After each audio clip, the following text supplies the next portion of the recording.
Hello students, आज हम discuss करने जा रहे हैं राउल्ट्स लॉ।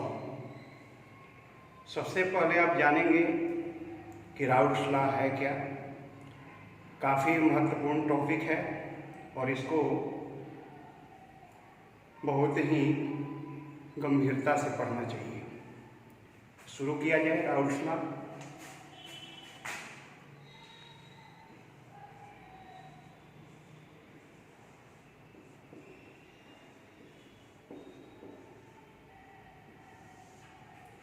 देखिए, सबसे पहले आप जाने कि राउल्ट्स लॉ है क्या। इसको पहले आप समझेंगे तब इसका डिफिनीशन दिया जाएगा। एक आप कंटेनर ले लें,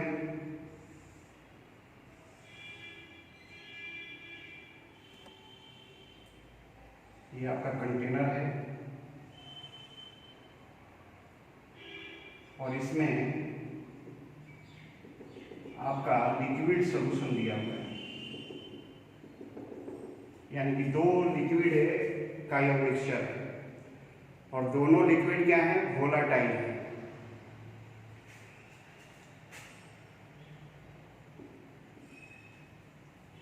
वेपर बनेगा,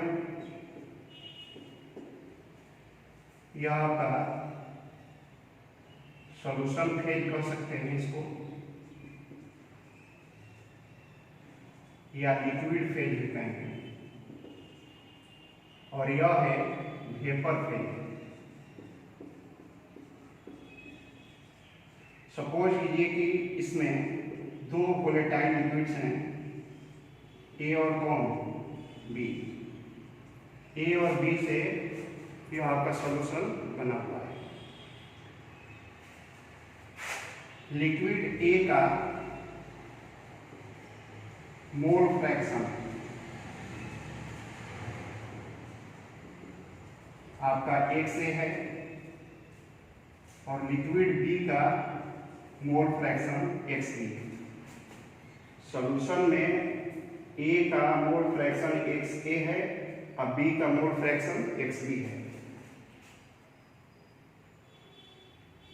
पार्शियल वेपर प्रेशर A का पार्शियल वेपर प्रेशर, चूंकि यहाँ पर जो वेपर्स बनेंगे दोनों कंपोनेंट का वेपर होगा। ऐसा नहीं है कि इसमें सिर्फ है A का वेपर है, A और B दोनों का वेपर है। तो पार्शियल वेपर प्रेशर अगर देखा जाए लिक्विड A का, तो यह PA है और यहाँ पर PB है। वेपर प्रेशर ऑफ है प्योर A की अगर बात करें तो यहाँ P0A, और vapour pressure of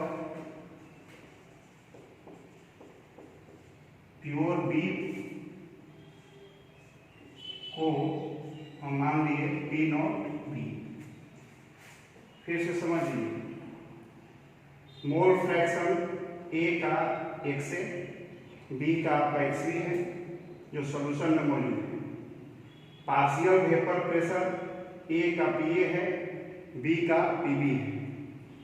vapour pressure of pure A का, A को मैंने P0A द्वारा दर्शाया है। Vapour pressure of pure B का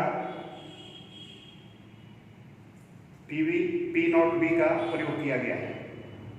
vapour pressure of pure B के लिए P0B और vapour pressure of pure A के लिए P0A। तो ये सब कुछ है, लिखा हुआ है स्पष्ट रूप से। अब राउल्ट्स ने क्या बताया? राउल्ट्स ने बताया कि सॉल्यूशन में प्रत्येक जो वोलेटाइल कंपोनेंट है उसका जो पार्शियल वेपर प्रेशर होता है सॉल्यूशन में उसके मोल फ्रैक्शन का डायरेक्टली प्रोपोर्शनल होता है। फिर से आप समझ लीजिए, सुन लीजिए। Partial vapour pressure of each volatile component is directly proportional to its mole fraction present in the solution. Understand? तो राउल्ट्स लॉ को अगर लिखना हो तो आराम से आप लिखेंगे according to Raoult's law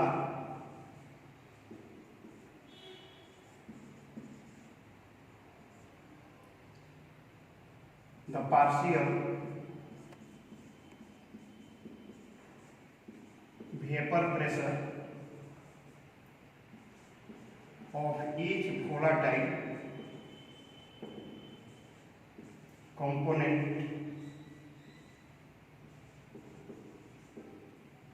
is directly proportional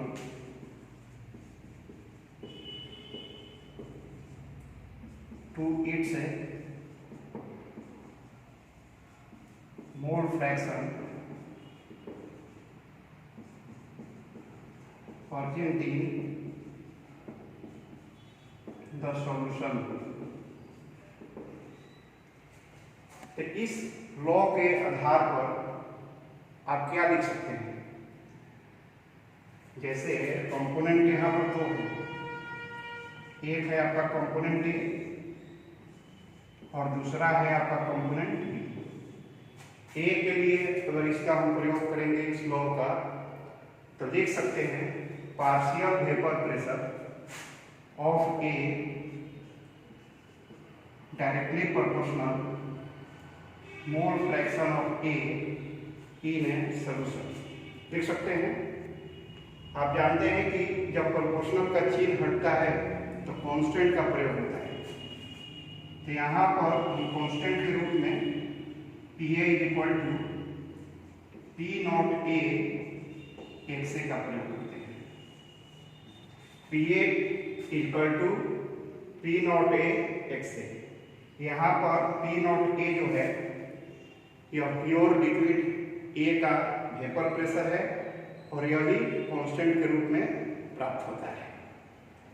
similarly PB के लिए लिखेंगे, B के लिए लिखेंगे PB directly proportional XB, that is PB is equal to P naught B XB। P naught B क्या है? P naught B vapour pressure of pure liquid B है। तो PB इज इक्वल टू हो जाएगा P naught B XB।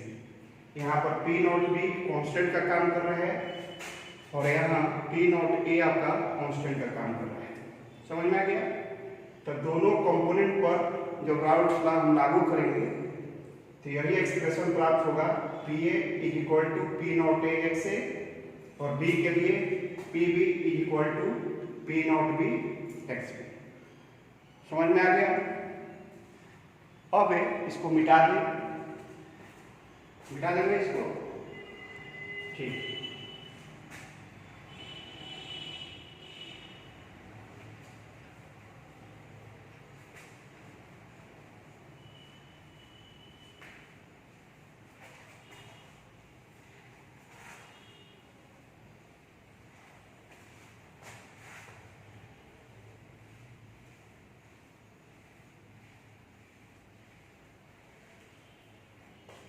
अब देखिए Dalton का नियम आपने पढ़ा होगा, Dalton's law of partial pressure.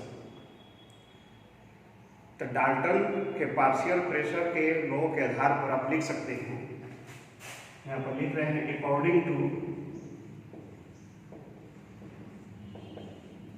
Dalton's law of partial pressure. 11th class में आपने पढ़ा P total is equal to हो जाएगा PA प्लस PP। माने टोटल जो वेपर प्रेशर होगा पार्शियल वेपर प्रेशर के सम के क्या होगा, बराबर होगा PA प्लस पीवी के इक्वल होगा। पीटी का मतलब क्या हुआ, जो आपका टोटल वेपर प्रेशर है उसको हम कह सकते हैं vapour pressure of solution. Total vapour pressure of solution कहलाता है। यानी कि आप लिख सकते हैं PT is equal to PS is equal to PA plus PV. ये आपका वेपर प्रेशर क्या हो गया, सॉल्यूशन हो गया। अब यहाँ पर पीए और पीवी का वैल्यू रख दे, तो now PT is equal to PA के लिए क्या लिखेंगे, अभी आपने राउल्स लॉ के आधार पर निकाला, बोलिए P not A X A plus A P not B X B. अब आप जानते हैं कि X A plus X B is equal to आपका 1 होता है, तो X A is equal to हो जाएगा 1 माइनस कितना एक्स बी। अब एक्स ए के जगह पर 1 माइनस एक्स बी भी आप रख सकते हैं, तो आपका पीटी बराबर हो गया P not A 1 minus X B plus A P not B into X B. अब इस ब्रैकेट को आप खोल लें तो हो जाएगा P not A minus P not A into X B plus P not B into X B. अब दोनों में एक्स बी आपका कॉमन है, कॉमन निकाल सकते हैं, तो हो गया आपका पी नॉट ए प्लस यहाँ से कॉमन आपको क्या निकलेगा एक्स बी, तो क्या बचेगा पी नॉट बी, और यहाँ पर माइनस चिन्ह है तो माइनस लगा दीजिए, एक्स बी आपका बाहर निकल गया, क्या बचा पी नॉट ए, और एक्स बी जो कॉमन के रूप में है इसको लिख दीजिए। तो आपका निकल गया P T equal to P not A plus P not B minus P not A X B. तो कहने का मतलब ये हुआ कि ये आपका एक फॉर्मूला हो गया, टोटल वेपर प्रेशर इतना के बराबर होगा, उसका दूसरा फॉर्म हो गया। अब जैसा क्वेश्चन रहेगा वैसा फॉर्मूला क्या कर सकते हैं, यूज कर सकते हैं। मान लीजिए क्वेश्चन आपका दे दिया कि vapour pressure of solution,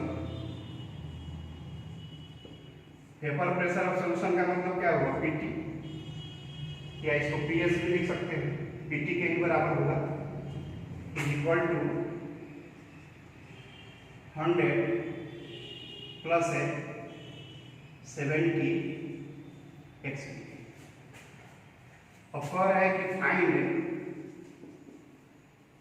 P not A and P not B. P not A और पी नॉट बी को क्या करना है, निकालना है। आपका इक्वेशन है जी P T equal to P not A plus A P not B minus P not A X B. अब इस इक्वेशन से आप इसको कंपेयर कर लीजिए, दोनों सेम फॉर्म है, तो बताओ कि इसको हम इक्वेशन 1 मान लें और इसको हम 2 मान लें। अब इसको कंपेयर करें,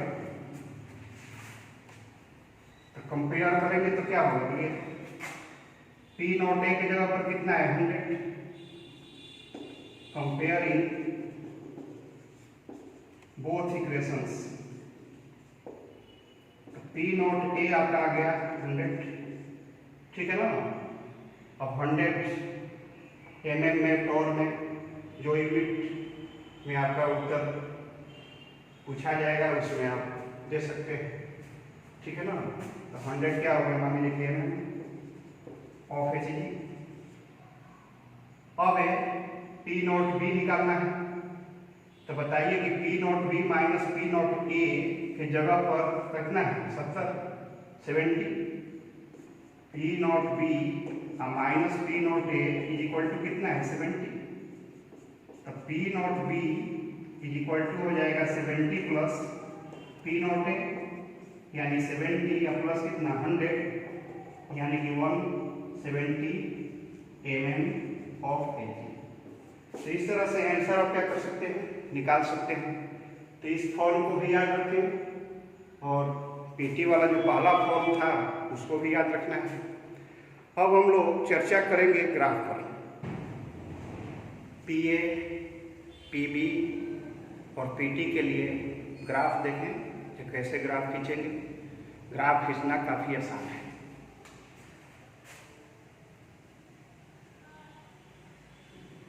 मान लीजिए कि यह आपका वाई एक्सिस है, यह एक्स एक्सिस है। इस पर आप मोल फ्रैक्शन रख लें और इस पर वेपर प्रेशर।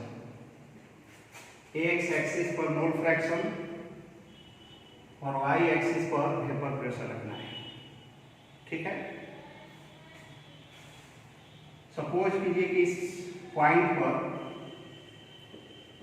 प्योर ए, ठीक है। तो प्योर जब ए होगा तो इसका मोल फ्रैक्शन कितना होगा 1 और बी का मोल फ्रैक्शन कितना होगा 0, क्योंकि दोनों का सम 1 के ही बराबर होना चाहिए। और इसमें बी आपने ऐड किया, ठीक है ना। तो आप इस पॉइंट से इधर जो ही बढ़ते जाएंगे तो बी का मोल फ्रैक्शन बढ़ता जाएगा और ए का मोल फ्रैक्शन घटता जाएगा। सपोज कीजिए कि इस पॉइंट पर आपका प्योर बी है। तो जब प्योर बी होगा तो 1 से 0 होगा और एक्स बी कितना होगा आपका 1 होगा। क्लियर। अगर मान लीजिए कि यहाँ पर एक पॉइंट हम ले लें और कहें कि यहाँ मोल फ्रैक्शन 0.9 है, तो बताइए कि यह मोल फ्रैक्शन किसका होगा, बी का होगा कि ए का होगा। तो आप निसंदेह करेंगे, कहेंगे कि यह जो मोल फ्रैक्शन है यह बी का है, यानी कि एक्स बी का वैल्यू है। अब एक्स ए निकालना है तो 1 में से 0.9 क्या करेंगे, माइनस कर लेंगे, तो आपका ए का मोल फ्रैक्शन आपका निकल जाएगा, ठीक है ना। इधर आपका ए घटेगा, ठीक है ना। घटते घटते मोल फ्रैक्शन इस पॉइंट पर कितना हो गया 0। और फिर यहाँ से शुरू करेंगे तो बी आपका बढ़ेगा और बढ़ते बी आपका घटेगा और बी घटते घटते कितना हो जाएगा 0। बी यहाँ पर मोल फ्रैक्शन मैक्सिमम है और इस पॉइंट पर ए का मोल फ्रैक्शन आपका क्या है, मैक्सिमम। क्लियर हो गया। तो इस पॉइंट से इस पॉइंट पर जाएंगे तो ए क्या होगा, डिक्रीज करेगा और इस पॉइंट से इस पॉइंट की ओर आएंगे तो बी आपका डिक्रीज करेगा। बी क्या करेगा, डिक्रीज करेगा और ए आपका इंक्रीज करेगा। क्लियर हो गया।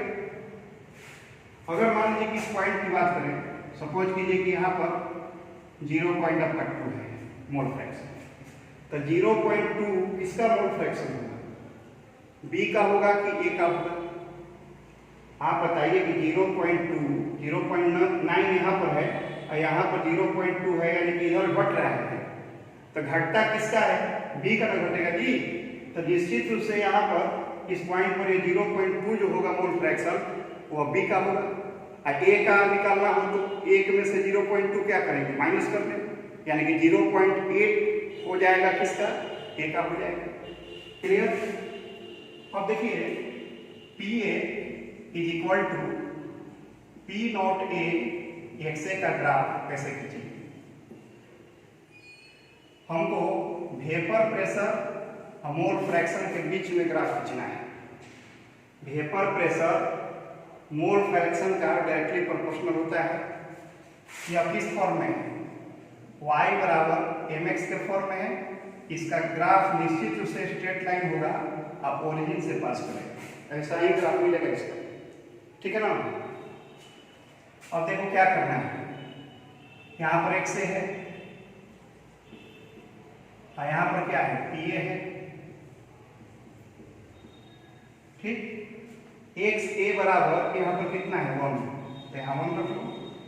अब एक्स ए बराबर 1 इसमें रखोगे तो पी ए बराबर कितना आएगा, पी नॉट ए, आपका पी नॉट ए। अब इस पॉइंट को आप लोकेट कर लो, तो एक से बराबर 1, अब पी ए बराबर पी नॉट ए, मान लीजिए कि इस पॉइंट पर है, इस पॉइंट पर आपका पी नॉट क्या है ए, तो यहाँ एक पॉइंट मिल जाएगा ना। सिमिलरली एक से यहाँ पर पी है, और देखो एक से बराबर यहाँ पर कितना है 0, यहाँ 0 रख लो, तो एक से बराबर 0 रखोगे यहाँ पर वैल्यू, तब पी ए इक्वल टू कितना हो जाएगा 0। तो अब इस पॉइंट को भी लोकेट करो, ये पॉइंट आपका यहाँ पर मिल गया। अब ये दोनों को मिला दो, तो मिलाओगे तो किसका ग्राफ हो जाएगा, P A is equal to P not A X. बिल्कुल आसान है, आसानी से ग्राफ कर सकते हो। देखो ये ओरिजिन का काम कर रहे हैं, 0 है ना, ए के लिए ओरिजिन है, यहीं से आप पास करेंगे। अब आ जाओ, P B is equal to P not B X B का ग्राफ कैसे खींचेंगे, फिर वही काम करना है, एक्स बी अब पी बी का वैल्यू निकालना। एक्स बी अगर 1 है, एक्स बी यहाँ पर कितना है 1, तब पी बी कितने के बराबर होगा पी नॉट बी। इसका भी ग्राफ इसी पर बता रहे हैं, इसको वाई एक्सिस मान लेना है, इस पर भी वेपर प्रेशर है। तो एक्स बी आपका 1 है, तो पी बी कितने के बराबर पी नॉट बी। सपोज कीजिए कि यहाँ पर पॉइंट है पी नॉट के अभी, ठीक है। और फिर X B P B, X B 0 ले लें, एक्स बी यहाँ पर कितना है 0, तो पी बी भी कितना होगा 0। एक्स बी का मान यहाँ 0 रखेंगे, पी बी का मान कितना आएगा 0, तो एक्स बी 0 और पी बी 0, यहाँ पॉइंट मिलेगा। अब इन दोनों पॉइंट्स को आप मिला दीजिए, तो ये हो जाएगा P B is equal to P not B X B का ग्राफ। समझ में आ गया ना। ये भी किससे गुजरेगा, ओरिजिन से, क्योंकि y बराबर एम एक्स का फॉर्म है, तो b के लिए ओरिजिन ये काम कर रहे हैं, यहाँ से गुजरेगा। ये ग्राफ क्या बता रहा है कि वेपर प्रेशर b का क्या हो रहा है, बढ़ रहा है, मोल फ्रैक्शन में b का क्या कर रहा है, बढ़ रहा है। ये ग्राफ इधर से इधर खींच रहे हैं, तो वेपर प्रेशर भी बढ़ रहा है a का, और मोल फ्रैक्शन भी इधर a का क्या हो रहा है, बढ़ रहा है। क्लियर। अब पीटी का ग्राफ कैसे खींचेंगे,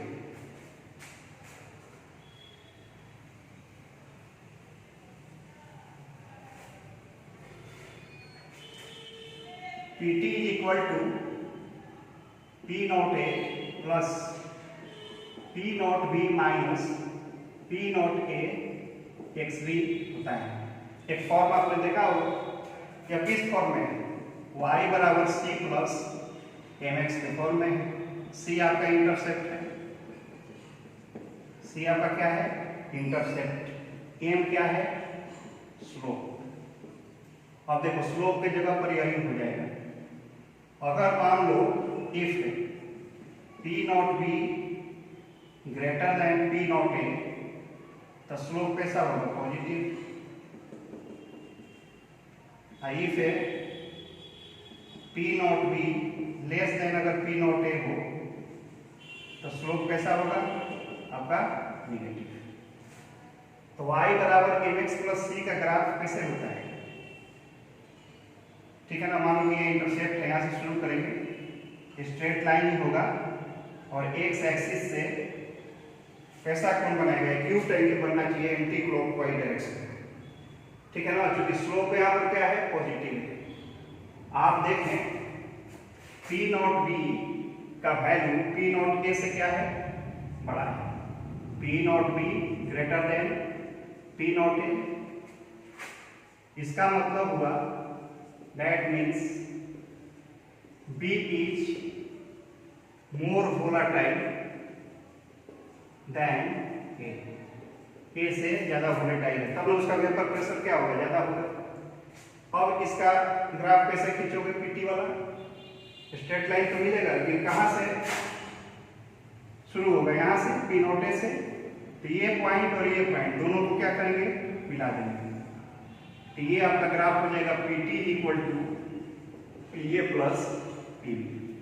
तो इस प्रकार से बहुत ही आसानी से आप तीनों ग्राफ को एक साथ क्या कर सकते हैं दिखा सकते हैं। ठीक है,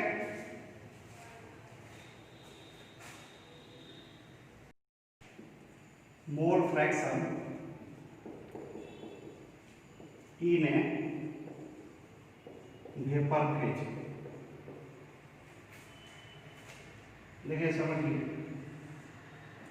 यहाँ पर एक कंटेनर है, क्लोज कंटेनर लेना होगा, लिक्विड भर करके या फिर क्लोज कर देना होगा। यहाँ उसका वेपर फेज है, ये आपका वेपर फेज हो गया और यह आपका सॉल्यूशन फेज है। सॉल्यूशन ए और बी से बना हुआ है। ये दो लिक्विड्स हैं, दोनों लिक्विड क्या है, वोलेटाइल है। तो बताइए कि वेपर जो बनेगा उसमें भी ए होगा और बी दोनों होगा, ए का भी वेपर होगा और बी का भी वेपर होगा। सॉल्यूशन में जो मोल फ्रैक्शन होता है उसको XA द्वारा और इसको XB के द्वारा, ए के लिए XA और बी के लिए XB का प्रयोग करेंगे। इसमें इन सॉल्यूशन आप वेपर फेज में मान लीजिए कि यहाँ पर आपका ए है और यहाँ आपका बी है, तो इसको हम वाई ए और बी के लिए वाई बी का प्रयोग करेंगे। यह किस में होगा, in a vapour phase. Vapour phase में ए के मोल फ्रैक्शन को वाई ए, बी के मोल फ्रैक्शन को वाई बी, सॉल्यूशन में ए के मोल फ्रैक्शन को XA और बी के मोल फ्रैक्शन को XB के द्वारा डिनोट करते हैं। क्लियर? अब डाल्टन्स लॉ आप पढ़े होंगे। According to Dalton's law of a partial pressure, 11th में आपने पढ़ा है। Partial pressure is equal to होता है mole fraction into total pressure. ये काफी महत्वपूर्ण चीज है, इसको याद रखना चाहिए। पार्शियल जो प्रेशर होगा वह मोल फ्रैक्शन और टोटल प्रेशर के प्रोडक्ट के क्या होता है, बराबर होता है। तो बताइए कि ए का पार्शियल वेपर प्रेशर कितना है, P बराबर कितना हो जाएगा, मोल फ्रैक्शन आपका वाई इनटू PT हो जाएगा ना जी। तो बताओ कि वाई ए बराबर कितना हो जाएगा, PA बाई PT, यानी लिख सकते हैं PA अपॉन PT के लिए आप लिख सकते हैं PA प्लस कितना, PB। तो बताइए कि जो पार्शियल वेपर प्रेशर है उसके सहायता से आप वेपर फेज में मोल फ्रैक्शन क्या कर सकते हैं, निकाल सकते हैं। सिमिलरली आपका वाई बी बराबर क्या होगा, PB by PT is equal to PB divided by PA plus PB। तो इस रिलेशन से आप YA भी निकाल सकते हैं, YB का भी वैल्यू क्या कर सकते हैं, निकाल सकते हैं। ठीक है, अब हम रिलेशन बताएंगे कि सॉल्यूशन फेज अब वेपर फेज में मोल फ्रैक्शन के बीच कैसा होगा, मैंने कैसा रिलेशन मिटा दे इसको।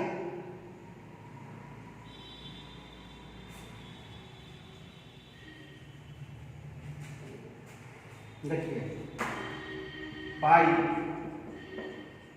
Dalton's law of partial pressure, PA बराबर क्या होता है, यहाँ पर टॉपिक दे दीजिए, relation between mole fraction in solution phase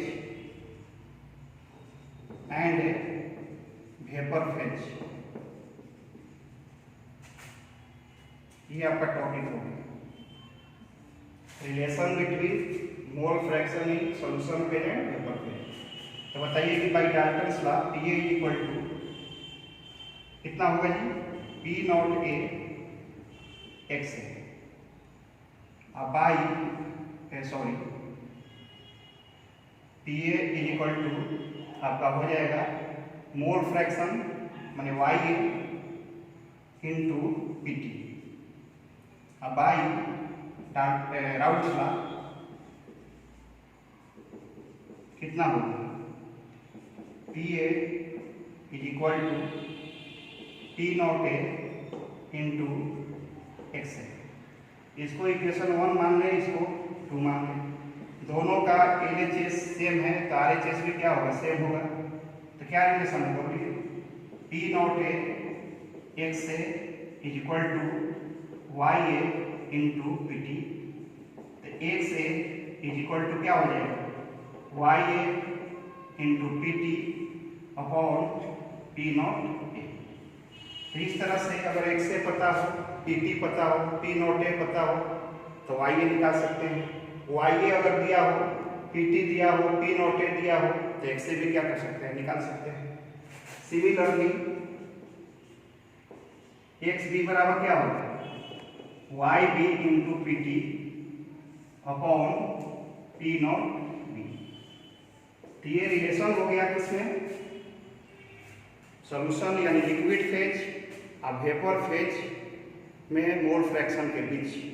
तो इस प्रकार से ये सब चीज़ आप जानेंगे तो क्वेश्चन बनाने में आपको क्या मिलेगी, सुविधा मिलेगी, ठीक है ना। तो राउल्ट्स लॉ पर जो भी किताब में क्वेश्चन आपका दिया हुआ हो NCERT बुक में, आप उसको ट्राई कीजिए, आराम से बनेगा। नहीं बनेगा आप कमेंट बॉक्स में उसको पूछ लीजिए, उसका सलूशन आपको मिल जाएगा। ऐसे हम प्रयास करेंगे कि अगले वीडियो में राउल्ट्स लॉ पर एक आध क्वेश्चन आपको बताया जाए, ठीक है ना। अब अगले वीडियो में हम पढ़ाएंगे आपको सॉल्युबिलिटी ऑफ गैस के बारे में और हेनरी लॉ पर हम लोग डिस्कशन करेंगे। धन्यवाद।